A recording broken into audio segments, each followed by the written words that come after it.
"Sir, I need you to step back from the first-class boarding line." Derek Harrison's hand shot out, grabbing Marcus Williams's shoulder with unnecessary force. "This section is for premium passengers only." Marcus held up his boarding pass calmly. "I have a first-class ticket, seat 3A. Derek snatched the pass, squinting at it like it was written in hieroglyphics. "Where'd you get this?" "You steal it." His voice carried across the gate area, drawing stares from other passengers. A middle-aged woman clutched her purse tighter. A businessman in an expensive suit smirked.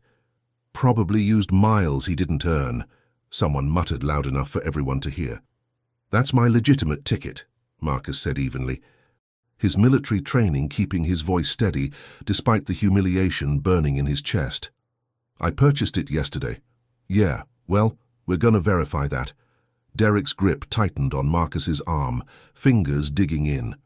"You're coming with me until we figure out how a kid like you afforded a $4,000 ticket." Marcus could have dislocated Derek's elbow in one swift motion. 12 years of Air Force combat training had taught him exactly how. But he stood still, letting the man's prejudice dig its own grave. "Sir, you're hurting me." "Good. Maybe you'll think twice before trying to scam your way onto flights you don't belong on." That's when the gate agent's voice cracked over the intercom. Desperate and terrified. "Emergency. We need any military pilots to identify themselves immediately. Captain Reynolds has collapsed, and we have a medical crisis on Flight 447. Marcus looked directly into Derek Harrison's eyes, watching confusion replace arrogance. "Captain Marcus Williams, United States Air Force F-35 Lightning II pilot. Now let go of my arm before 298 people die, because you thought I looked too young to afford first class." The color drained from Derek's face as passengers around them began recording with their phones, finally understanding what they were witnessing.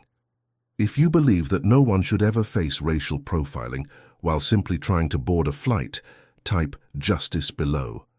Then comment your country and city. Let's see where people stand against discrimination worldwide. Your participation shows that accountability knows no borders. Derek's hand fell away from Marcus's arm like he'd been electrocuted. The gate agent, Sarah Chen, rushed over with her face flushed red. "Captain Williams, please, we need you immediately.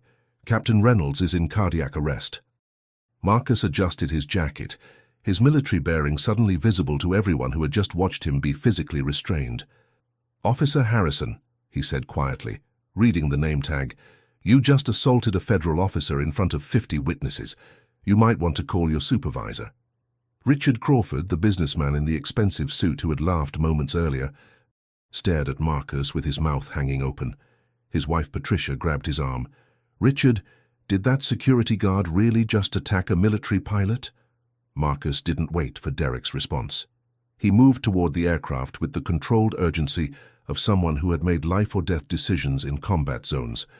Behind him, he could hear Derek frantically speaking into his radio. "Control. I need backup at Gate 17. We have a situation." But the situation was about to become much bigger than Derek Harrison could imagine. Within the next hour, Captain Marcus Williams would not only save 298 lives, but expose a pattern of racial profiling at Chicago O'Hare International Airport that would make national headlines and end careers. Sarah Chen led Marcus down the jetway at almost a run. "Captain Williams, I'm so sorry about what just happened. That was completely unacceptable." "Ms. Chen," Marcus replied, "we'll address that later. Right now, I need to know Captain Reynolds' exact condition and what's happening in the cockpit. He collapsed about 3 minutes ago.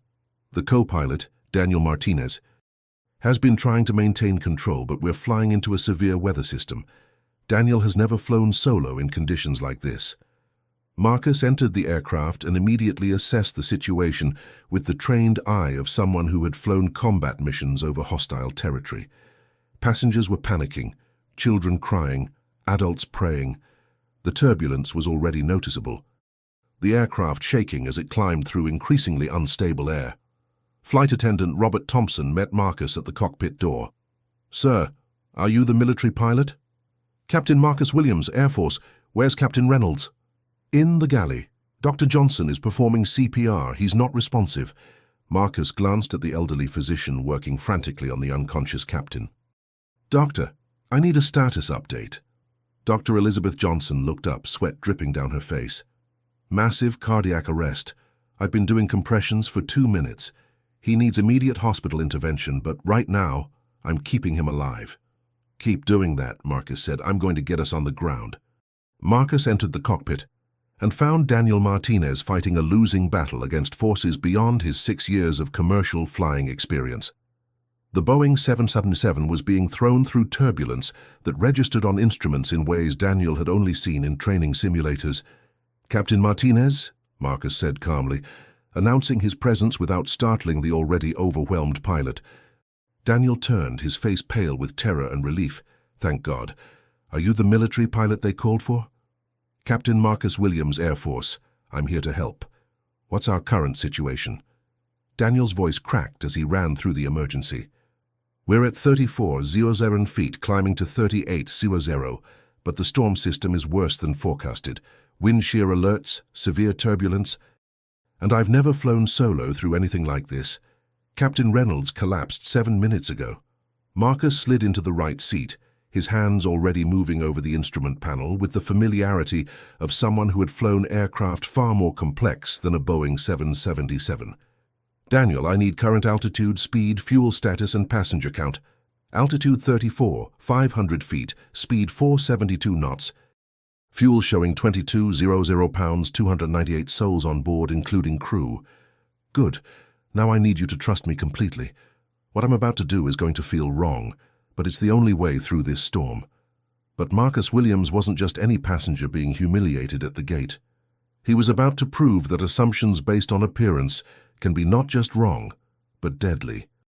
Richard Crawford appeared in the cockpit doorway, his privilege and arrogance intact despite the chaos around them. "Now hold on a minute. I've been flying in private aircraft for 20 years. I have extensive experience in luxury jets. Maybe I should help this kid figure things out before we let some random person take control." Marcus didn't take his eyes off the instruments. "Mr. Crawford, I assume. The gentleman who suggested I probably stole my ticket." Richard's face flushed. "Look, I don't know what kind of stolen valor situation this is, but I'm not comfortable betting my life on someone who was just being escorted away by security." Daniel Martinez stared at Richard in disbelief. "Sir, Captain Williams is a United States Air Force pilot. He's qualified to help us." "Qualified?" Richard scoffed. "He looks about 25 years old. How much experience could he possibly have? I'm not going to watch my wife and I die because you're too politically correct to acknowledge that maybe, just maybe, this isn't the right person for the job." Marcus finally turned to look at Richard directly. His voice was calm, but carried an authority that made even Richard pause. "Mr. Crawford, I'm 28 years old. I've been flying military aircraft since I was 20. I have over 3 Wamsunzaren flight hours in F-35 Lightning II fighters. I've flown combat missions over Syria, Afghanistan, and classified locations that I'm not authorized to discuss. I've landed damaged aircraft on hostile runways while taking enemy fire." He turned back to the instruments. "Your 20 years in private jets means you know how to be a passenger in good weather. I know how to keep people alive in impossible situations. Now please return to your seat, or I'll have the flight attendants forcibly remove you from this cockpit." The steel in Marcus's voice made it clear this wasn't a suggestion. Richard opened his mouth to protest, but Robert Thompson, who had been watching this exchange, stepped forward. "Mr. Crawford, I need you to return to your seat immediately. This is a federal aviation emergency, and Captain Williams has authority here." Richard retreated, but Marcus could hear him muttering to other first-class passengers. "This is insane. We're putting our lives in the hands of a kid who looks like he should be carded at a bar, not flying a commercial aircraft." Patricia Crawford, Richard's wife, grabbed his arm as he sat down heavily in his seat. "Richard, stop. That young man just identified himself as a military pilot. Maybe you should trust the professionals." "Trust?" Richard's voice rose. "I trusted that security knew what they were doing when they stopped him at the gate. Clearly something doesn't add up here." The racism in his words was barely disguised, but Marcus had heard worse throughout his career.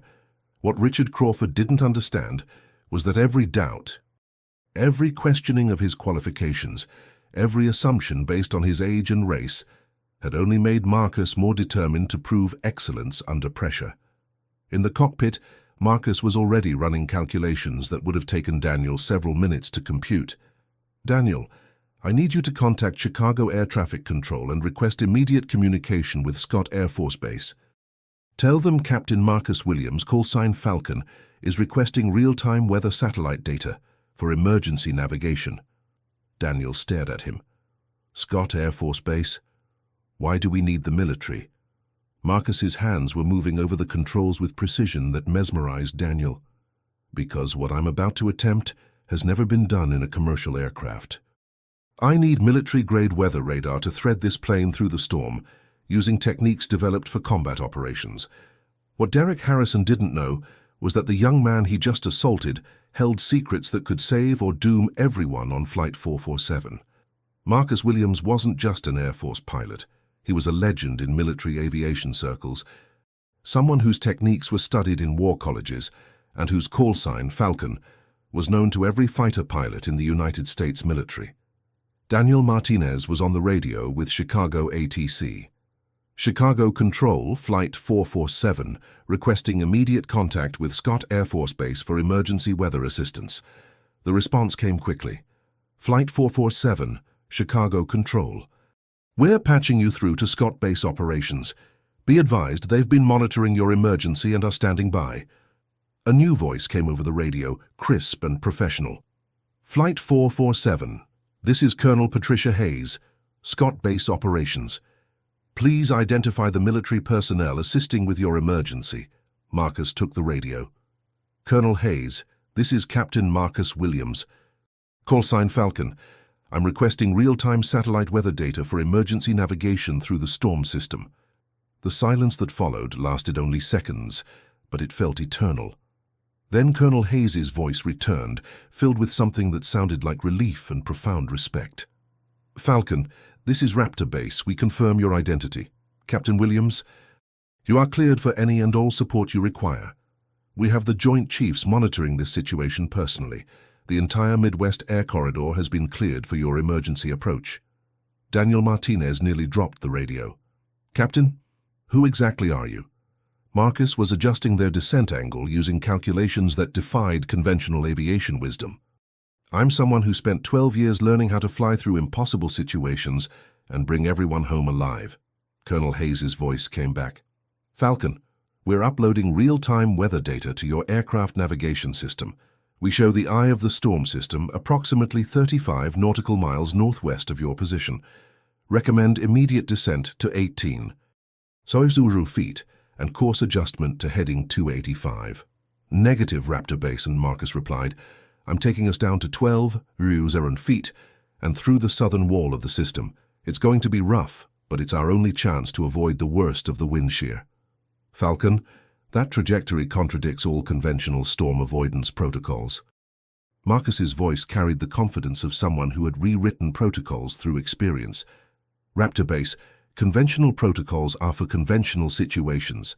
This storm system is generating wind patterns I've only seen in combat zones.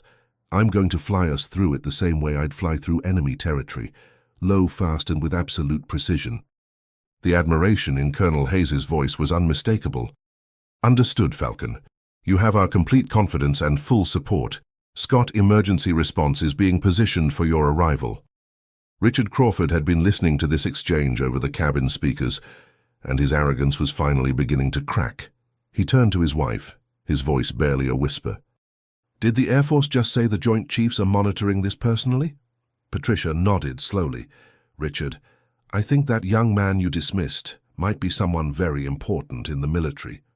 In the galley, Dr. Johnson was still performing CPR on Captain Reynolds, but she could hear the cockpit communications. "Robert," she said to the flight attendant, "that pilot, Captain Williams. The way the Air Force is responding to him, that's not standard procedure for just any pilot." Robert Thompson nodded. "I've been flying for 23 years. I've never heard the military respond to a civilian emergency like this. Whoever Captain Williams is, he's someone very special." Back in the cockpit, Marcus was explaining his plan to Daniel. "The storm has a rhythm, a pattern of energy flow. Most pilots try to fight it or avoid it completely, but if you understand the pattern, you can find spaces between the violence. pockets of stable air that conventional radar can't detect. Daniel was watching Marcus's hands move over the controls, with movements so precise they looked choreographed. "Captain, how did you learn this?" 2,000 hours of combat flying," Marcus answered, while executing a descent that felt like controlled falling. When you're flying through surface-to-air missile fire with a damaged aircraft, you learn to see air currents the way a musician sees notes on a page. You learn that survival isn't about having the best equipment, it's about having the best understanding of physics. The aircraft suddenly dropped 400 feet in an air pocket, causing screams throughout the cabin. Marcus corrected instantly, his response so fast it seemed instinctive rather than calculated. "What you just saw," Marcus continued, "took me 8 years of training to master. The Air Force doesn't just teach you to fly, they teach you to think three-dimensionally, to calculate probabilities faster than computers, to make decisions that most people would freeze trying to process." Daniel was learning more about flying in 30 minutes than he had learned in 6 years of commercial aviation. "Captain, you said you've flown combat missions. Where?" Marcus's voice took on a weight that made Daniel stop asking questions. "Places that don't officially exist on any map. Missions that won't be declassified for another 30 years. Operations where the margin between success and catastrophe was measured in milliseconds." As the Boeing 777 shook violently through the storm, Richard Crawford was about to learn the most expensive lesson of his life. His assumptions about Marcus Williams, based purely on age and race, were about to cost him more than money could repay. The turbulence was intensifying, and passengers were gripping their armrests with white knuckles. Children cried while their parents tried to maintain composure. Business executives who controlled billion-dollar empires sat powerless as their aircraft was thrown through the sky like a toy. Marcus's voice came over the cabin speakers, steady and authoritative. "Ladies and gentlemen, this is Captain Marcus Williams. I've taken command of this aircraft. We are navigating through severe weather conditions using advanced military techniques. I need everyone to remain calm and trust in training that was designed to bring people home from impossible situations." The effect on the passengers was immediate. The panic that had been building began to subside, replaced by cautious hope. There was something in Marcus's voice, a certainty that came from experience, not bravado, that made people believe him. "In approximately 20 minutes, Marcus continued, we will be beginning our approach to Chicago O'Hare International Airport, where emergency medical personnel are standing by to assist Captain Reynolds. I promise you this, the same skills that brought me home from combat missions in hostile territory will bring all of us home safely tonight." As his voice clicked off, something shifted in the cabin. People were beginning to realize they were witnessing something extraordinary, not just an emergency landing, but a display of competence so exceptional that it challenged their understanding of what was possible. Patricia Crawford turned to her husband. "Richard, that young man you called unqualified just became our guardian angel." Richard's face was pale. "I know, and I'm going to have to live with what I said for the rest of my life." Sarah Chen, the gate agent who had rushed Marcus onto the aircraft, was moving through the cabin checking on passengers. An elderly woman grabbed her arm. "Miss, who is that pilot?" "The young one. He sounds so calm." Sarah smiled despite the turbulence. "He's Captain Marcus Williams, United States Air Force. I don't know all the details, but the way the military is responding to him, he must be someone very special." The elderly woman nodded slowly. "I'm ashamed to say I watched what happened at the gate. I saw that security officer grab him, and I assumed wrong. I'm 83 years old, and I just learned that I still have prejudices I didn't know I had." In the cockpit, Marcus was threading the Boeing 777 through wind shears that should have been impossible to navigate. He was using updrafts and downdrafts like a surfer uses waves, finding pockets of stable air that conventional pilots would never know existed. "This is impossible," Daniel whispered, watching the navigation displays show their aircraft moving through storm cells that should have torn them apart. "No," Marcus replied calmly, "this is physics. Every storm has a mathematical structure. If you understand that structure, you can navigate through chaos that looks random, but actually follows precise patterns. Colonel Hayes's voice came over the radio. "Falcon, we're tracking your progress. Your navigation through that storm system is being recorded for future training purposes. What you're doing is unprecedented in commercial aviation." "Raptor Base," Marcus replied. "Patch me through to the passengers again. They deserve an update." A moment later, Marcus's voice filled the cabin. "Ladies and gentlemen, we are currently passing through the most severe section of the storm. What you're feeling is controlled navigation through extreme turbulence. Every movement of this aircraft is calculated and intentional. We will emerge from this weather system in approximately 8 minutes." Richard Crawford was gripping his armrest so hard his knuckles had turned white. The businessman who had spent his entire life believing his wealth and status made him superior to others was learning a humbling truth. In a crisis, competence matters more than privilege. A young mother seated near Richard was trying to calm her crying toddler. Richard watched as she whispered to her child, "It's okay, baby. That pilot knows what he's doing. He's going to keep us safe." The simple faith in her voice made Richard feel something he hadn't experienced in decades: shame. Deep, profound shame for the assumptions he had made. The prejudices he had voiced, the contempt he had shown towards someone who was now literally saving his life. Marcus was executing turns that brought them into alignment with their descent corridor. The aircraft was still shaking, but there was a rhythm to it now, a sense that they were no longer fighting the storm but dancing with it. "Daniel," Marcus said, "I need you to prepare for rapid descent in 3 minutes. We're going to drop 2200 feet in approximately 6 minutes. It's going to feel like we're falling out of the sky, but we're not. We're using gravity and wind patterns to cut through the lower layers of the storm." Daniel's hands were shaking slightly as he prepared the descent checklist. "Captain, I've never done anything like this before." "I know," Marcus replied, "but you're about to learn techniques that most commercial pilots will never experience in their entire careers. Pay attention. This might save lives someday." The storm outside was Category 5, but the storm Marcus was about to unleash in that cockpit would change aviation forever. His techniques, developed through years of combat flying, were about to rewrite the rules of emergency navigation. Marcus began the descent with movements so smooth they seemed effortless, but Daniel could see the intense concentration in his eyes. Every input was calculated 3 steps ahead, every adjustment anticipated before the instruments showed the need. "Daniel, monitor our descent rate carefully. I need you to call out every 500 feet. If our rate exceeds 500 feet per minute, alert me immediately."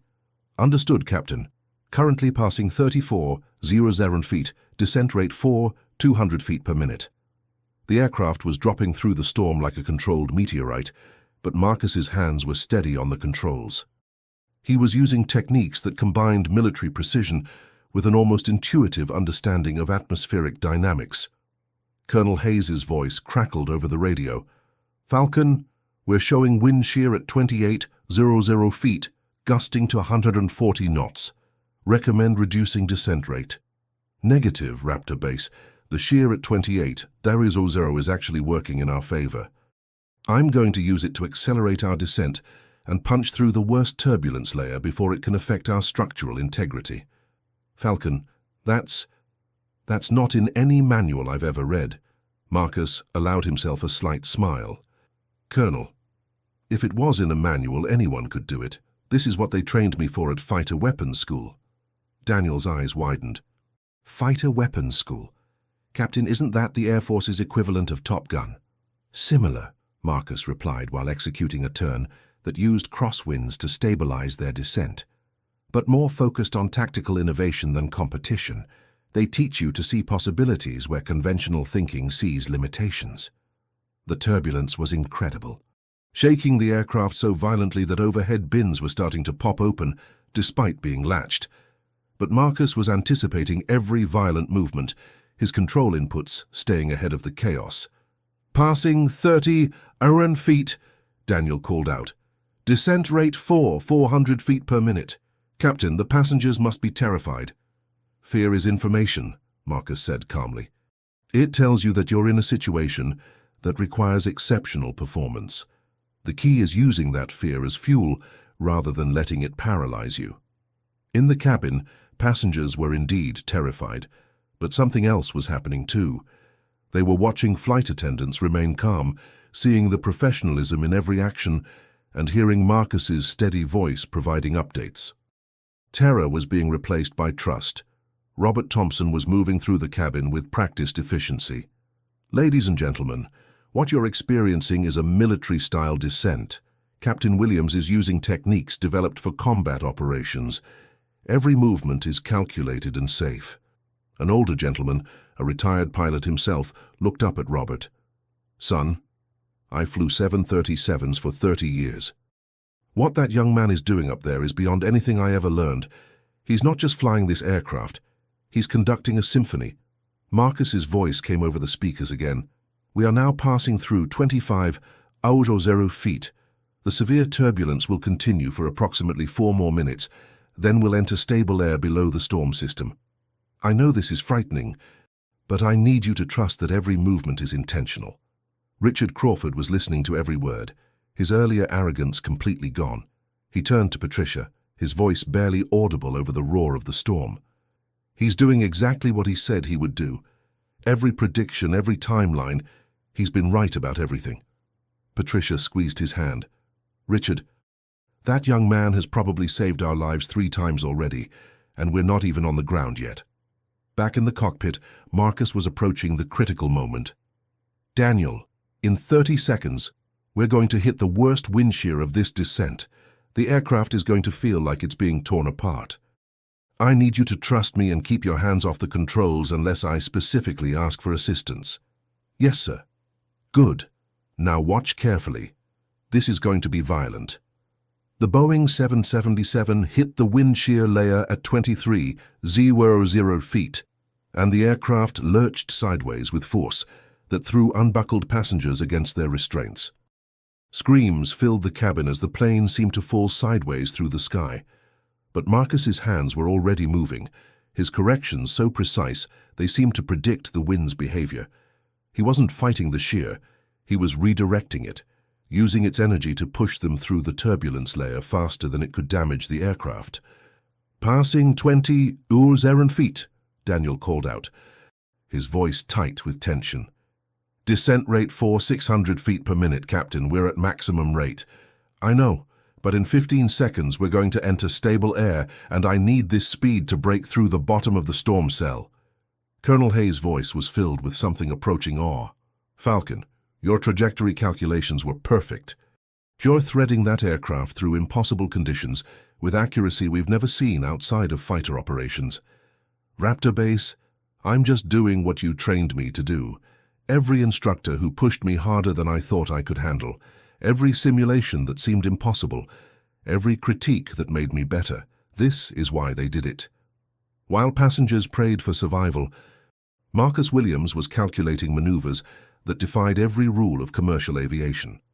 His mind was processing data streams that would overwhelm most pilots: wind vectors, structural stress limits, fuel consumption, descent angles, and a dozen other variables that all had to align perfectly. Passing 18,000 feet, Daniel announced. Captain, I can feel the turbulence decreasing. That's because we're breaking through the bottom layer of the storm cell. In 90 seconds, we'll be in clear air below the system. Marcus was right. At 16,500 feet, the violent shaking suddenly stopped, replaced by smooth air that felt miraculous after the chaos above.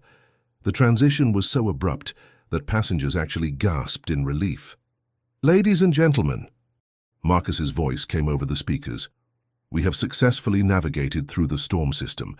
We are now in stable air and beginning our approach to Chicago O'Hare.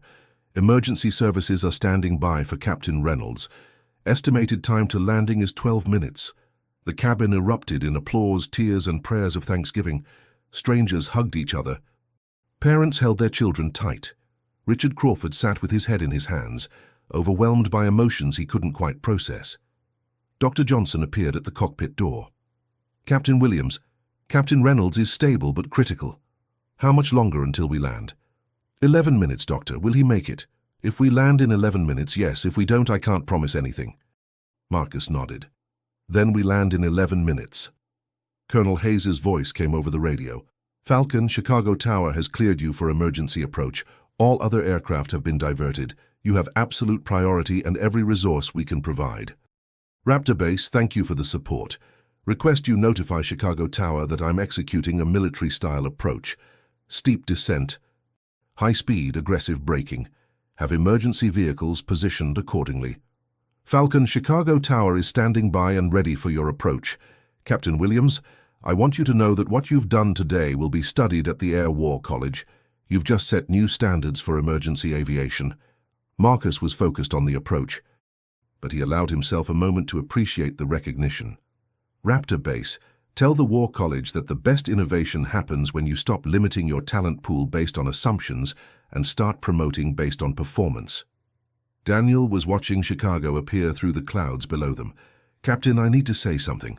When I first saw you at the cockpit door, I had doubts. Not because of your age or race, but because I'd never heard of military pilots flying commercial aircraft in emergencies. And now, Marcus asked, while adjusting their approach angle, now I understand why the Air Force responded to you the way they did. You're not just a good pilot, Captain. You're something exceptional. Marcus appreciated the honesty. Daniel, doubt is natural. What matters is whether you let doubt paralyze you, or whether you use it to stay alert and learn.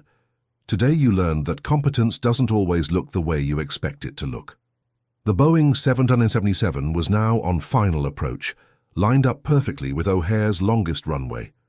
But the winds were still gusting to 80 mph, making even this final phase dangerous. Daniel, I need you to monitor our approach speed very carefully. We're going to come in at 165 knots instead of the normal 135, then use reverse thrust and spoilers in a sequence that's going to feel aggressive. Captain, is that safe? Marcus's response carried 12 years of experience making impossible decisions. Safe is relative. What's safe is getting Captain Reynolds to the hospital. What's safe is proving to 298 passengers that the young black man they watched being assaulted by security knows exactly what he's doing. Robert Thompson had returned to the cockpit to prepare for landing. He heard Marcus's comment and felt shame wash over him. Captain Williams, I owe you an apology. When I first saw what happened at the gate, I didn't intervene. I should have stood up for you.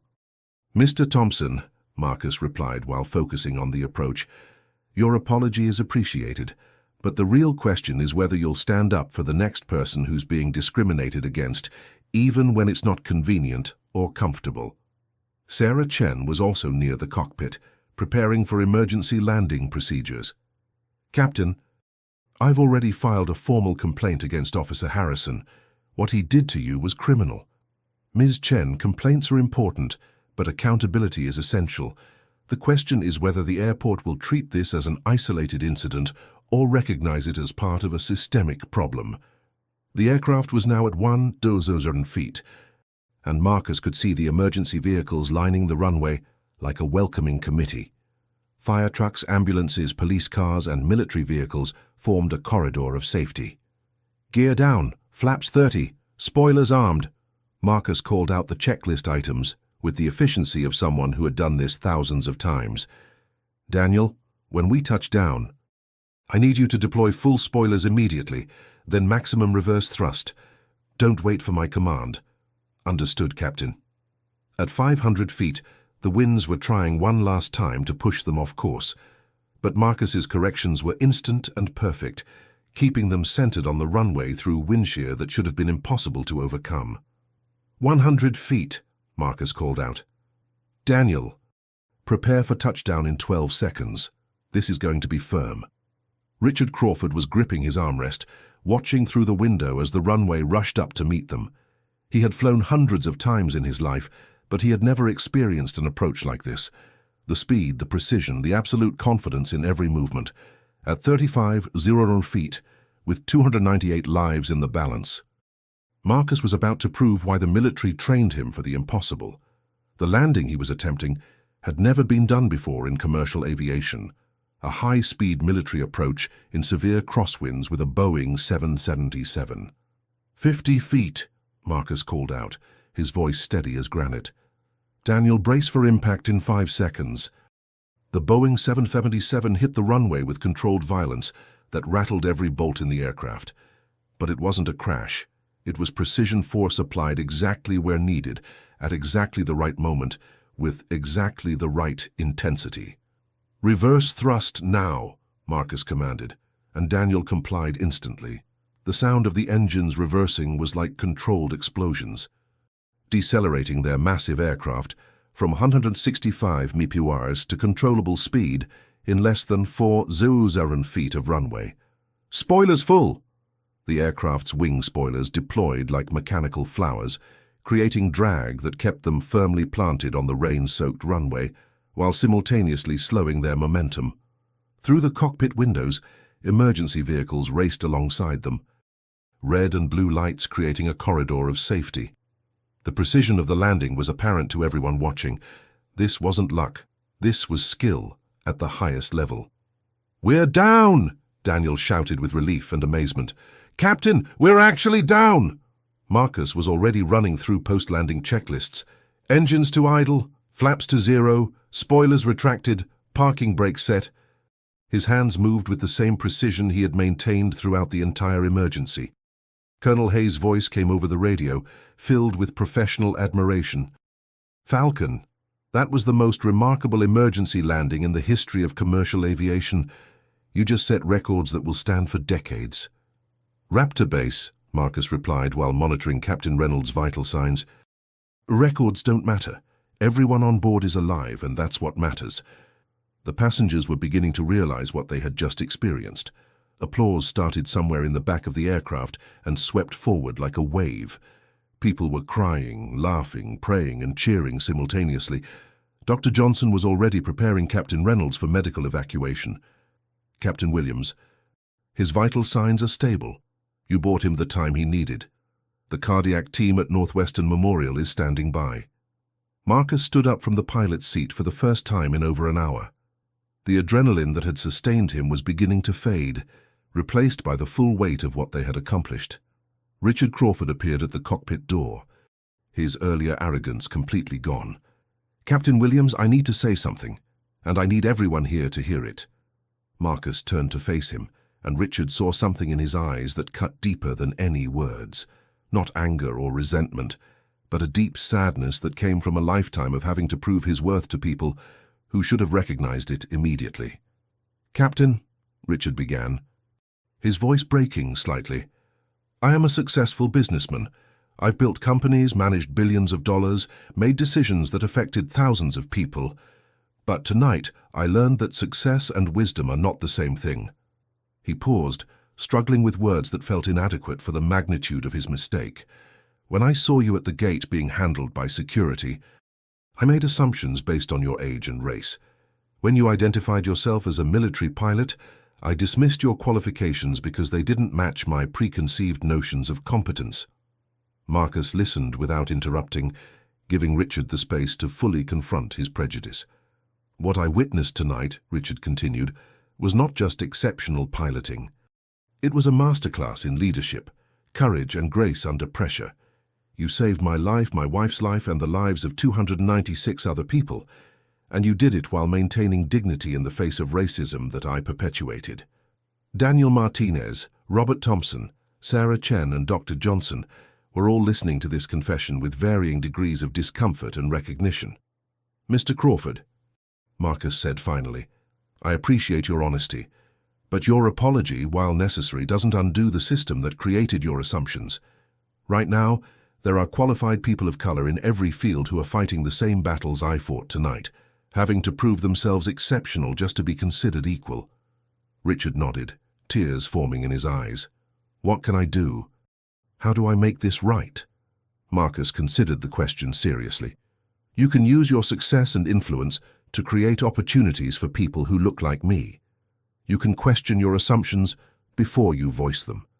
And you can remember this moment every time you're tempted to judge someone's competence based on their appearance." The aircraft door opened, and paramedics rushed in to attend to Captain Reynolds. Marcus watched them work with the same efficiency he had just demonstrated in the cockpit, professionals doing what they were trained to do, regardless of who was watching or judging. "Captain Williams," one of the paramedics said, "we need to get Captain Reynolds to the hospital immediately. The cardiac team is standing by. Marcus nodded. Go. He's stable, but he needs immediate intervention. As the medical team wheeled Captain Reynolds off the aircraft, Marcus realized that his emergency was far from over. He was about to face something that might be more challenging than flying through the storm, dealing with the media attention, the investigation, and the consequences of Derek Harrison's assault. Sarah Chen approached him cautiously. Captain Williams, Airport Security Management is here. They want to speak with you about what happened at the gate. Marcus adjusted his uniform. He had changed into his Air Force dress blues before the flight, though Derek Harrison had never given him the chance to explain that. Ms. Chen, tell them I'll make myself available after I complete the required post-emergency documentation. Robert Thompson was standing nearby, watching Marcus with newfound respect. Captain, I need to say something. When I first saw what happened at the gate, I made assumptions. I was wrong, completely wrong. Marcus looked at him directly. Mr. Thompson, you weren't wrong because of who you are. You were wrong because of what this society teaches people to see when they look at someone like me. What do you mean? Robert asked. You saw a young black man in casual clothes being manhandled by security, and your conditioning told you there must be a reason. Your eyes didn't lie to you, your training did. The training that says certain people belong in certain places and certain people don't. Patricia Crawford had joined her husband at the cockpit door. Captain Williams, my husband and I are both profoundly sorry for our behavior. Is there anything we can do to help you with what you're about to face? Marcus appreciated the offer. Mrs. Crawford, the best thing you can do is tell the truth about what happened. Don't minimize it, don't explain it away, don't make excuses. Just tell the truth about what you saw and what you assumed. The landing had been perfect, but Marcus knew the hardest part was just beginning. The videos from the gate were probably already viral. Derek Harrison had assaulted a military officer in front of dozens of witnesses, and the cockpit voice recorder had captured every racist comment made during the emergency. This wasn't just about one flight anymore. This was about exposing a system that allowed prejudice to override competence, even in life-threatening situations. The landing Marcus was attempting had never been done before in commercial aviation history, but what came next would prove even more challenging, facing a system that had allowed discrimination to flourish unchecked for years. Airport Security Chief Robert Thompson walked onto the aircraft, his face grim with the knowledge of what his officer had done. Behind him came FBI agent Jennifer Mitchell, whose presence indicated that Derek Harrison's assault of a military officer was now a federal matter. Captain Williams, Chief Thompson said, his voice heavy with embarrassment and anger, I need to apologize on behalf of Chicago O'Hare International Airport for the unconscionable behavior of Officer Harrison. What happened at the gate was not just unprofessional, it was criminal. Marcus looked up from his emergency paperwork. Chief Thompson, your officer's actions were symptomatic of a larger problem. This wasn't an isolated incident of poor judgment. It was the predictable result of systemic bias in your security protocols. Agent Mitchell stepped forward. Captain Williams, I need to inform you that Officer Harrison has been arrested and charged with assault of a federal officer, civil rights violations, and abuse of authority. The videos from passengers' phones show clear evidence of racial profiling and excessive force. What videos? Marcus asked, though he suspected he already knew. Approximately 37 passengers recorded the incident at the gate, Agent Mitchell explained. The footage shows Officer Harrison physically restraining you, making racially charged assumptions about your ticket validity and using excessive force without probable cause. These videos have already been shared on social media over 80,000 times. Marcus sighed. He had hoped to handle this quietly, but in the age of social media, there was no such thing as a quiet injustice anymore. Daniel Martinez, who had been listening to this conversation, spoke up. Agent Mitchell, you should also know that Mr. Crawford's comments during the emergency were recorded by our cockpit voice recorder. Those recordings contain clear evidence of racial bias and discrimination. Richard Crawford, who was still on the aircraft trying to process his own behavior, overheard this statement. The color drained from his face as he realized the full scope of his exposure. Agent Mitchell, Richard said quietly, I need to make a statement about my behavior during this emergency. Marcus watched as Richard Crawford, a man who had spent his entire life believing his privilege would protect him from consequences, began to understand that some actions have implications beyond personal embarrassment. "Mr. Crawford," Agent Mitchell said, "you're not under investigation at this time. However, given that your comments were made during a federal aviation emergency and recorded on official aircraft systems, they may be relevant to our civil rights investigation of the airport security incident." Chief Thompson was taking notes furiously. "Captain Williams, as part of our internal investigation, we've discovered that Officer Harrison has a pattern of complaints filed against him for racial profiling.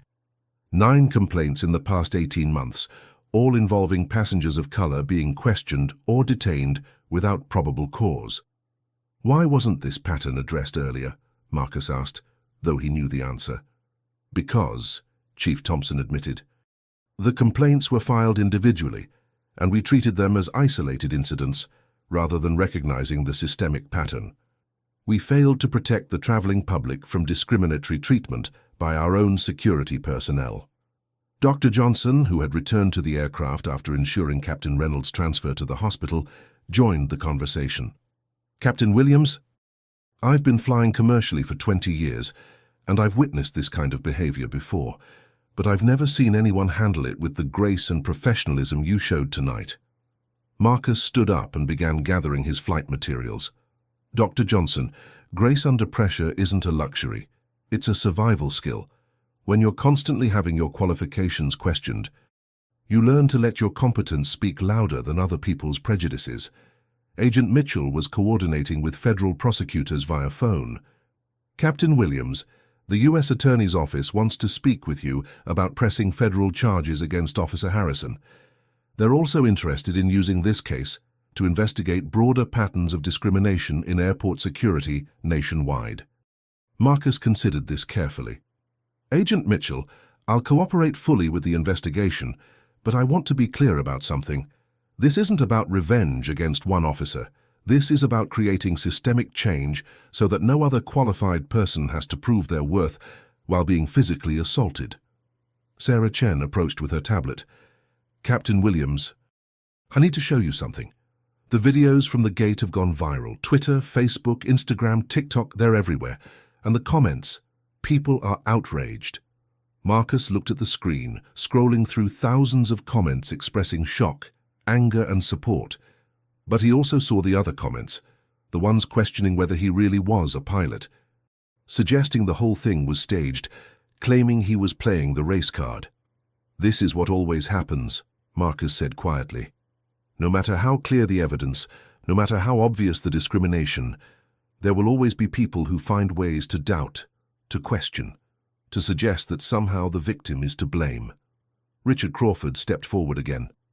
"Captain Williams, I want to make a public statement supporting you. I want to acknowledge my own prejudice and use my platform to advocate for change." Marcus studied Richard's face, looking for signs of performative allyship versus genuine transformation. "Mr. Crawford, public statements are easy. The question is whether you're willing to make private changes in your hiring practices, your business relationships, your personal interactions with people who don't look like you. What happened in the next 60 seconds would either make Marcus Williams a legend or destroy his privacy forever." The videos from the gate were spreading faster than wildfire, and the world was watching. By the time Marcus deplaned, the story had reached major news networks. CNN, Fox News, MSNBC, and international outlets were all running segments about the Air Force pilot who had been racially profiled and then saved nearly 300 lives. A CNN reporter was waiting at the gate with a camera crew. "Captain Williams, can you comment on what happened at the security checkpoint?" Marcus kept walking, his military training helping him maintain composure despite the chaos. "I'll be making a statement through official channels. Right now I need to complete my duties related to this emergency." But the questions kept coming. "Captain, do you think you were targeted because of your race?" "Captain, what do you want to say to Officer Harrison?" "Captain, how does it feel to be a hero?" Marcus stopped and turned to face the cameras.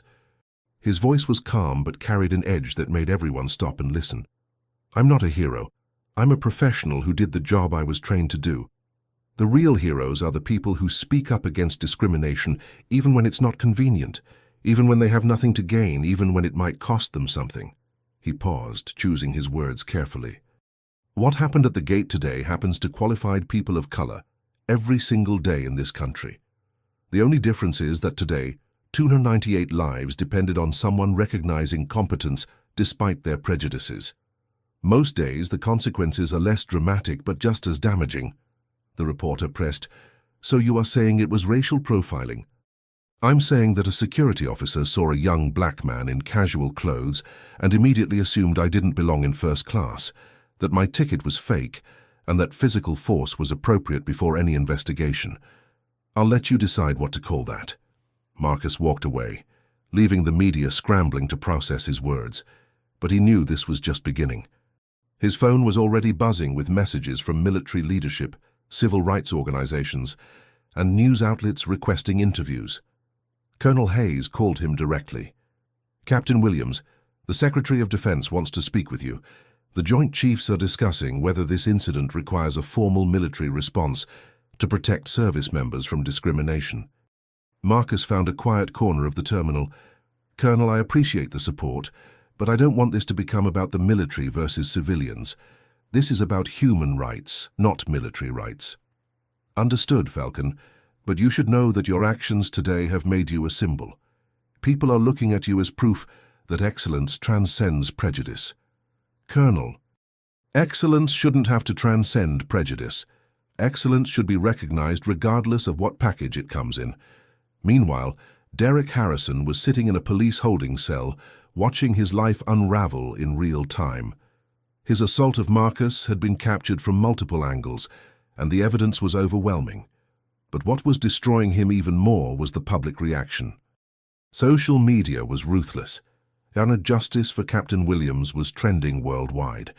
Derek's personal information had been leaked online. His past complaints were being investigated. News outlets were digging into every aspect of his career. Derek's supervisor visited him in the cell. "Harrison, I need to tell you something. The airport is terminating your employment effective immediately. The union isn't going to back you on this one. The evidence is too clear and the public outrage is too intense." Derek sat with his head in his hands. "I was just doing my job." "No, you weren't. You were enforcing your prejudices. And now you're paying the price for assuming that a young black man couldn't possibly belong in first class." Back at the airport, Richard Crawford was giving an interview to a journalist. His voice was shaking as he spoke. "I need to publicly acknowledge that I questioned Captain Williams' qualifications during the emergency. I doubted him based on his age and race, even though he had identified himself as a military pilot. My prejudice almost prevented me from accepting help from the one person who could save us." The journalist pressed, "Mr. Crawford, you're a prominent businessman. How will this affect your companies?" Richard looked directly at the camera. "I hope it costs me. I hope there are consequences for my behavior, because without consequences, people like me never change. I've spent my entire life benefiting from a system that assumes I'm competent until proven otherwise, while people like Captain Williams have to prove themselves exceptional just to be considered equal." Patricia Crawford stood beside her husband, adding her own statement. "I watched my husband make assumptions based on appearance, and I didn't challenge him strongly enough. We both failed, and we're both committed to doing better." Marcus was watching this interview on a terminal monitor, and he felt a complex mix of emotions. Part of him appreciated Richard's public accountability, but another part of him knew that one wealthy white man's confession wouldn't change the system that had created the problem. Agent Mitchell appeared beside him. "Captain Williams, we need to take your formal statement for the investigation. Are you ready?" Marcus nodded. "Let's do this." The formal statement took 2 hours. Marcus recounted every detail: Derek's initial approach, the physical restraint, the racist assumptions, the comments from other passengers, the humiliation of being treated like a criminal in front of dozens of people. "Captain Williams," Agent Mitchell said after he finished, "your testimony is consistent with every video we've reviewed and every witness statement we've taken. Officer Harrison is facing federal charges that could result in 5 years in prison." What about the pattern of complaints against him? Marcus asked. We're investigating all 9 previous incidents. If we find evidence of systemic discrimination, the entire security department could face federal oversight. Marcus leaned back in his chair. Agent Mitchell, I don't want this to be about punishing one officer. I want it to be about preventing the next incident. How many qualified people have been humiliated, detained, or worse because security officers made assumptions based on appearance? That's exactly what the investigation will determine, Captain. Derek Harrison's body camera had recorded everything, and now the FBI had questions that would expose a pattern of discrimination that went far beyond one incident at one gate. The FBI's investigation uncovered disturbing patterns in Chicago O'Hare's security operations. Data showed that passengers of color were 3 times more likely to be stopped for random additional screening. Complaints against security officers had been systematically dismissed or minimized, and Derek Harrison wasn't an outlier. He was part of a culture that rewarded aggressive enforcement against certain demographics. Agent Mitchell presented her findings to Marcus 3 days after the incident. Captain Williams, what happened to you wasn't isolated. We've identified 17 security officers with similar complaint patterns. We've found evidence of racial profiling protocols that were never officially documented, but were consistently applied. Marcus read through the report. His military analytical skills, recognizing patterns that went deeper than individual prejudice. This is institutional, not personal. Someone designed these systems to target specific passengers. That's our assessment as well. The Transportation Security Administration is launching a nationwide audit of airport security practices. Your case became the catalyst. But the problem exists at airports across the country. The news media was now covering the broader investigation. Airport security practices that had been accepted as normal for years were suddenly being questioned. Civil rights organizations were calling for comprehensive reforms. Politicians were demanding accountability, but not everyone was supportive. Marcus began receiving threats online. Anonymous accounts called him a troublemaker, suggested he was exaggerating the incident, accused him of playing the victim. Some were blatantly racist, using slurs and threats of violence. The Air Force assigned him security protection. Colonel Hayes called him personally. Captain Williams, the threats against you are being taken seriously. We're coordinating with the FBI to identify the sources and prosecute where appropriate. Colonel, this is exactly what happens when people challenge the system. The pushback is designed to make you shut up and go away. Are you going to shut up and go away, Falcon? Marcus smiled grimly. No, ma'am, I've faced surface-to-air missiles. I'm not backing down from keyboard warriors. Meanwhile, Captain Reynolds had recovered enough to give an interview from his hospital bed. The veteran pilot's words carried weight in the aviation community. Captain Williams saved my life and the lives of my passengers. The fact that he was assaulted by security before boarding that aircraft should outrage every professional in the aviation industry. We cannot allow prejudice to interfere with safety. Daniel Martinez also spoke publicly. I've been flying for 8 years and I've never seen anything like what Captain Williams did in that cockpit. His skill was extraordinary. The fact that anyone questioned his qualifications based on his appearance shows how deep our biases run. Richard Crawford followed through on his commitment to use his influence for change. He published an op-ed in the Wall Street Journal titled, "The Most Expensive Assumptions I Ever Made." In it, he detailed his behavior during the emergency and called on other business leaders to examine their own biases. I run companies that claim to value diversity, Richard wrote, but when my life was in danger, my first instinct was to doubt the qualifications of a black man who was literally the only person who could save me. That's not just personal prejudice. It's evidence of systemic conditioning that we all need to confront.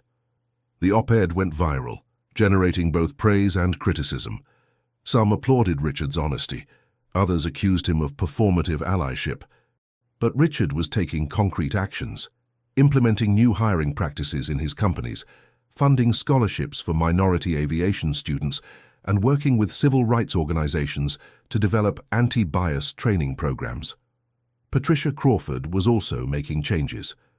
She joined the board of a non-profit that fought discrimination in commercial aviation and began speaking at events about unconscious bias.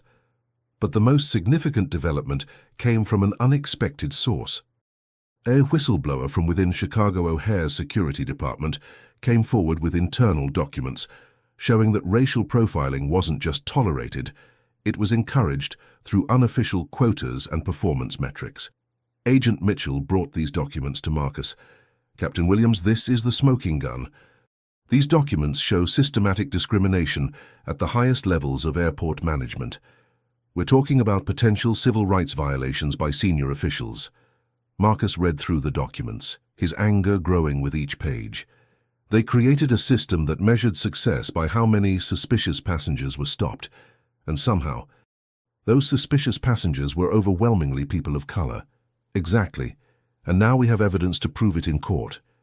The investigation was expanding beyond Derek Harrison to include supervisors, managers, and senior officials who had created and maintained the discriminatory system. The consequences were going to be far-reaching.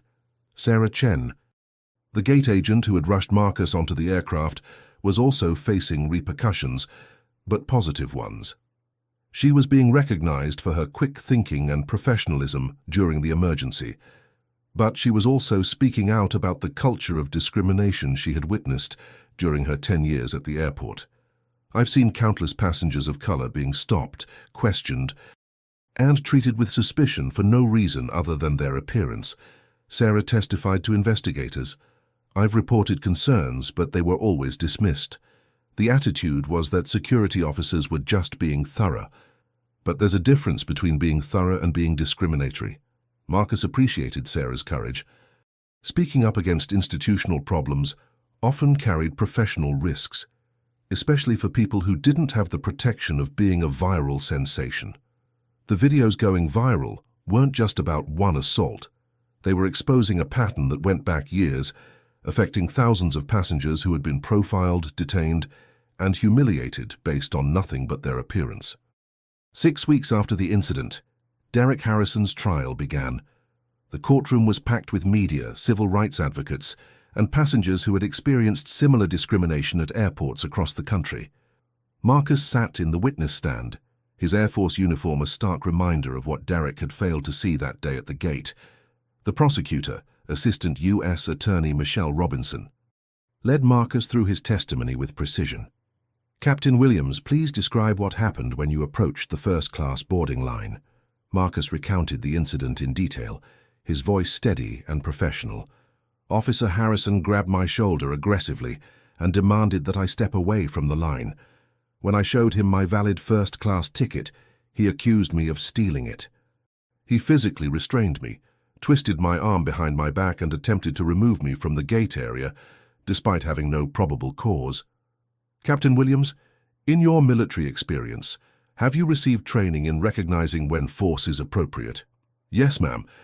I've completed extensive training in use of force protocols, both for ground operations and for aircraft security situations. In your professional opinion, was Officer Harrison's use of force justified?" "No, ma'am. I presented no threat. I complied with his initial request to show my ticket. There was no basis for physical restraint, let alone the level of force he applied." The defense attorney tried to suggest that Marcus had been suspicious or non-compliant, but the videos made those arguments impossible. Every angle showed Marcus remaining calm and cooperative, while Derek became increasingly aggressive. The jury also heard testimony from other passengers who had been profiled by Derek Harrison, a black doctor who had been detained for 2 hours, a Latino businessman who had been accused of document fraud, an Asian American professor who had been searched 3 times before being allowed to board. The pattern was undeniable. Derek Harrison had systematically targeted passengers of color for harassment and excessive scrutiny, but the trial was about more than Derek Harrison. The defense tried to argue that he was following airport security protocols and that any issues were systemic rather than personal. This argument backfired spectacularly when it confirmed that the discrimination was indeed systemic. It just meant that more people were responsible. Agent Mitchell testified about the investigation's findings. "Our analysis of security checkpoint data over 3 years shows clear statistical evidence of racial profiling. Passengers of color were disproportionately selected for additional screening, detained longer, and subjected to more invasive searches, despite having lower rates of actual security violations. The airport's former security director was called to testify and was forced to admit that complaints about racial profiling had been systematically ignored or minimized. Under cross-examination, he acknowledged that there had been no meaningful oversight of security officer behavior and no consequences for officers with multiple complaints. The trial lasted 2 weeks. The jury deliberated for 4 hours before returning a verdict, guilty on all counts. Derek Harrison was sentenced to 3 years in federal prison, stripped of his law enforcement credentials, and ordered to pay restitution to Marcus and other victims. But the legal consequences extended far beyond Derek Harrison.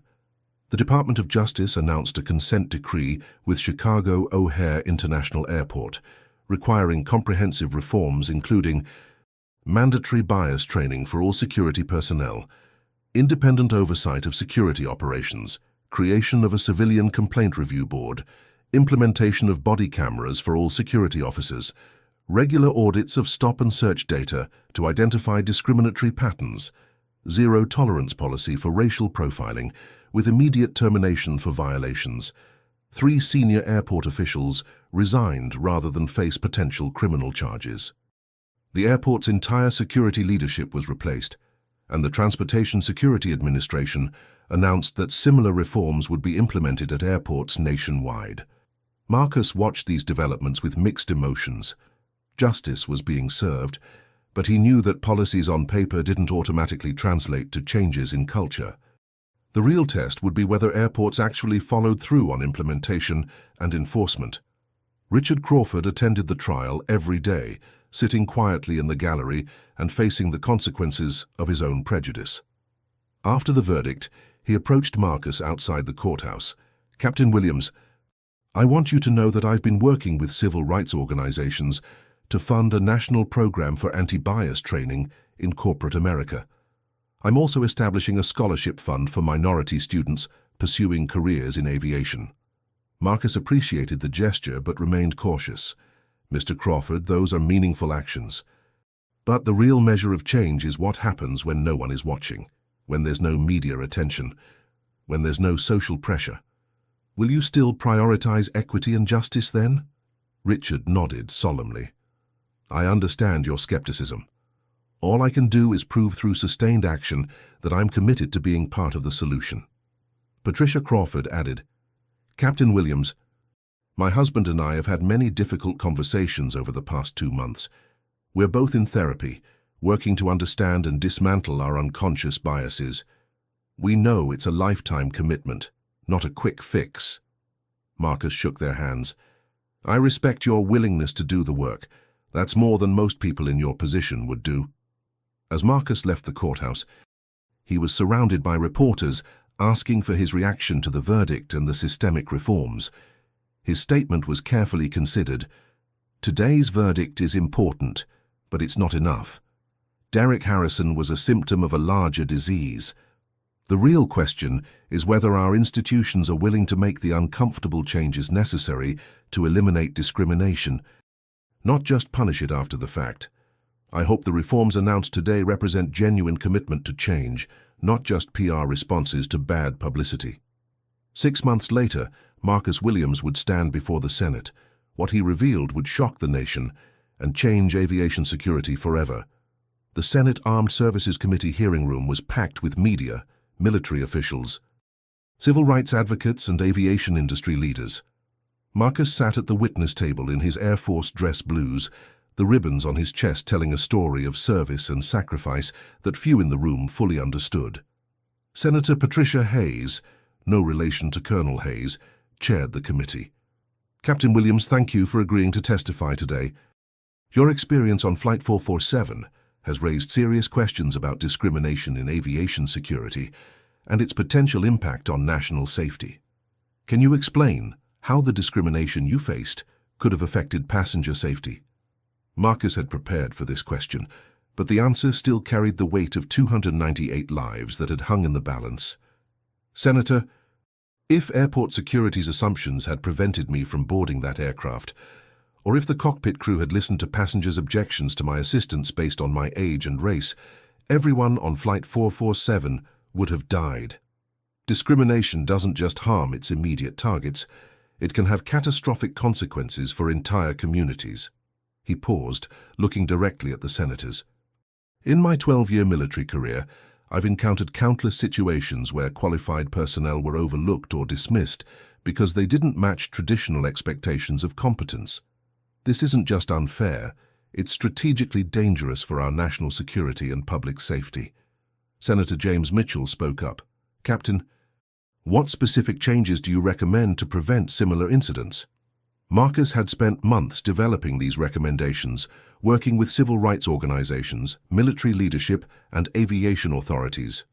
First, mandatory bias training isn't enough.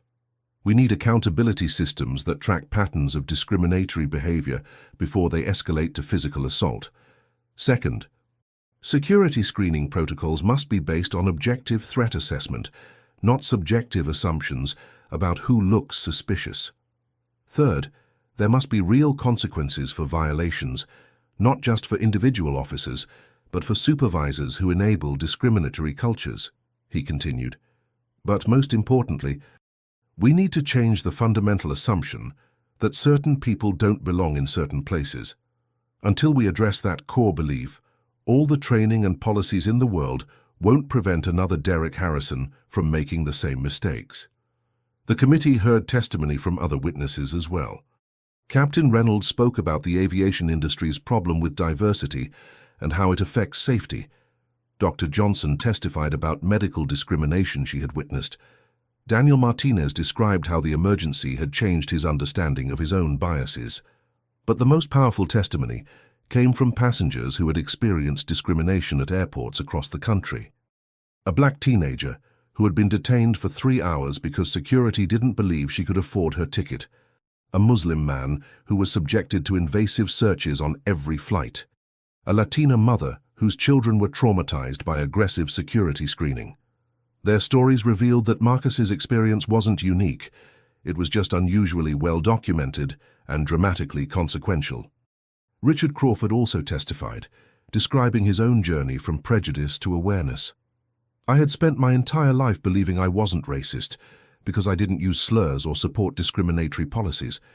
But when my life was in danger, my immediate instinct was to doubt the qualifications of a black man who was literally the only person who could save me. That revealed biases I didn't know I had. He detailed the changes he had implemented in his companies: diverse hiring panels, blind resume reviews, mentorship programs for employees of color, and regular equity audits. These aren't just moral imperatives, Richard testified. They're business necessities. I almost died because my prejudices prevented me from recognizing the most qualified person in the room. How many business opportunities have I missed for the same reason? The hearing lasted 2 full days. By the end, the committee had gathered overwhelming evidence that discrimination in aviation security wasn't just a civil rights issue. It was a safety issue that required immediate federal action. 3 months later, Congress passed the Aviation Security Equity Act, requiring independent oversight of all airport security operations, mandatory collection, and public reporting of stop-and-search demographic data, federal investigations of any airport showing statistical patterns of discrimination, whistleblower protections for security personnel who report bias passenger Bill of Rights, including the right to file complaints and receive timely responses. The law also created a grant program to fund bias training and diverse hiring initiatives in aviation security, with Marcus appointed to the advisory board overseeing implementation. But perhaps the most significant change was cultural rather than legal. The story of Flight 447 became required viewing in aviation training programs worldwide. Marcus's techniques during the emergency were studied at military academies and commercial flight schools, and his experience with discrimination became a case study in understanding how bias can interfere with safety-critical decision-making. A year after the incident, Marcus was promoted to major and assigned to lead the Air Force's Diversity and Inclusion Initiative. His mission: ensure that no other qualified service member faced the barriers he had overcome. On the anniversary of Flight 447, Marcus returned to Chicago O'Hare. The airport looked different now. Body cameras on every security officer, diversity posters on the walls, a civilian oversight office prominently displayed. But the real test was in the daily interactions. Marcus watched as a young black woman in casual clothes approached the first-class line. The security officer checked her ticket professionally, smiled, and said, "Have a great flight, ma'am." No assumptions, no suspicious glares, no unnecessary questions. It was a small moment, easily overlooked. But to Marcus it represented progress, the kind of progress that happens when institutions are forced to confront their failures and make meaningful changes. Sarah Chen, who had been promoted to Senior Gate Operations Manager, found Marcus watching the boarding process. "Captain Williams, I wanted to show you something." She pulled out her tablet and showed him airport security data. Complaints about racial profiling are down 73% since the reforms. Passenger satisfaction scores are up. And we haven't had a single incident of discrimination-related violence in 9 months. Marcus nodded, satisfied but not complacent. "That's good progress, Sarah, but progress isn't the same as completion. The question is whether these changes will last, or whether they'll fade once the media attention moves on." "That's why I check the data every week," Sarah replied. "That's why our oversight board meets monthly. That's why we tell your story to every new security officer we hire. We're trying to make sure that what happened to you never happens to anyone else." As Marcus prepared to leave the airport, he received a text from Daniel Martinez. "Flying to Denver today, using the storm navigation techniques you taught me. They saved my life last week when I hit unexpected turbulence. Thank you for showing me that there's always more to learn." Marcus smiled. That was the real legacy of Flight 447. Not just the policy changes or the legal consequences, but the individual transformations in how people thought about competence, safety, and justice. Marcus Williams had proven something that night above Chicago, that excellence doesn't require permission to exist. It simply requires the courage to persist until the world catches up. And sometimes, in the most desperate moments, excellence saves lives that prejudice would have destroyed. Thank you to everyone who typed justice and shared your locations with us. Seeing this global community united for accountability and truth proves that justice is a universal human value. If this story moved you, please subscribe for more stories of courage triumphing over prejudice. Until next time, remember that true competence doesn't need to prove itself. It simply waits for the moment when lives depend on it.